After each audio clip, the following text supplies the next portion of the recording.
how do you decide which stocks to watch during the day? This particular viewer says that they often miss big plays because they're just going through the list trying to find a play. And let's see. Oh, so some of the plays were so huge that it killed their confidence a little bit. So a good question about how to narrow it down on which ones to watch and how to not get lost watching them while you're seeing the move go on without you. Right. To be 100% honest, getting in early has never been a talent of mine, especially as I've transitioned over to some of the listed stocks, the ones that trade on the major exchanges. With the pump and dumps back in the day, at least then there was, a trigger that I could try to be one of the first ones to see, like, hey, an email blast goes out from this promoter who can spike stocks. So you just need to make sure you're one of the first people to see that email and then just start clicking buy and hoping for fills. But with NASDAQs, it's not that simple because there's a lot more trading pre-market. Stocks will have gapped up a lot already, and then it's just a guessing game of, okay, which ones are going to keep on running, which ones are going to fade off. And that's an area I haven't gotten that good at yet. A big part of my trading style is I like to let the trade come to me.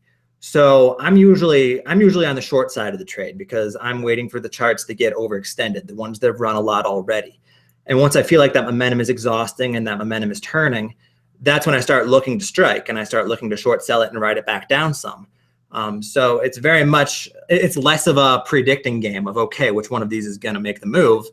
And it's a patience approach and it's a waiting approach. Again, letting the trade come to you. So how do I narrow down during the day? How do I find these plays? I do that by running stock scanners. The application I use right now that I absolutely love is called Equity Feed. And with Equity Feed, you can put in really almost any criteria you can think of, and it will just spit out a list of stocks for you that meet that criteria. So for example, early in the day, if I'm looking for, okay, what stocks are gapping up, I might have a criteria saying the stock has traded at least $30,000 in volume. The stock is up at least 10%. And then I'd maybe have some price requirements in there, like, okay, it's got to be over $1, but under $10 or under $20.